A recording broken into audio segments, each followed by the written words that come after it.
It all started like any other day in Manhattan, until an innocent invitation to a children's party turned into a nightmare with no way back. It was 1928, and what seemed like a simple act of courtesy concealed a disturbed mind behind one of the most chilling criminal cases in U.S. history. Albert Fish was born on May 19, 1870 in Washington, D.C., into a family plagued by mental instability. His full name was Hamilton Howard Fish, but he later adopted the name Albert in memory of a brother who died young. From the very beginning, chaos surrounded him. His father was nearly 80 when Albert was born. His mother suffered from hallucinations, and several relatives had been institutionalized for mental illness. Madness seemed to seep through every corner of his home. At the age of 5, Albert's father died suddenly. His mother, unable to support him, placed him in a state orphanage. There, Albert's childhood became a cycle of physical punishment and humiliation.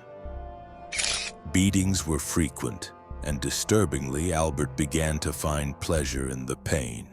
What would traumatize any other child, he came to enjoy. It was in this environment that a troubled mind began to take shape, one that would later horrify an entire nation. Even as a young man, his behavior was deeply disturbing.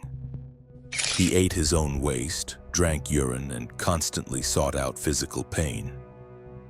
A pattern was emerging, one where pain and desire became intertwined. But back then, these warning signs went unnoticed.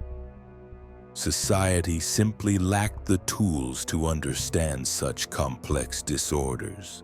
After leaving the orphanage, Albert reunited with his mother and took on various manual jobs around New York. But in private, the darkness inside him grew. By the age of 20, he had started attacking children. His first victim survived, but it marked the beginning of a violent spiral that would never stop. As the years went by, Fish developed an intense need to hurt himself. He used whips with nails, drove needles into his body, some remained lodged in his pelvis for years, and mutilated himself without hesitation. An X-ray taken years later revealed over 29 sewing needles embedded beneath his skin. Oddly enough, he also tried to live a normal family life. In 1898, he married Anna Mary Hoffman, and together they had 6 children. None of them were direct victims of his actions, but they were witnesses to terrifying scenes. They saw him recite Bible verses while whipping himself or speaking in bizarre tongues. Their home was a place of constant tension and confusion. For decades, Fish lived a double life. To the outside world, he was a humble house painter, an ordinary man. But behind closed doors, he was consumed by an obsession with pain and death. He often replied to newspaper ads from lonely women, sending them disturbing letters detailing his darkest fantasies. His life was a twisted puzzle of compulsions, trauma, and religious delusions. Fish claimed to have taken the lives of over 100 children, though this number was never confirmed. What is known is that his crimes were cold, calculated, and unspeakably cruel.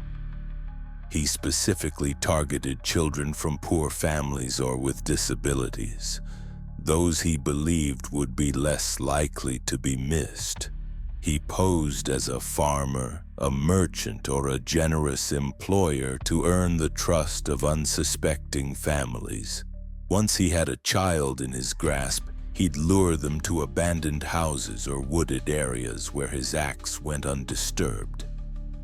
According to his own confessions, he used blades, heated objects, and improvised tools. In some cases, he even cooked parts of the body.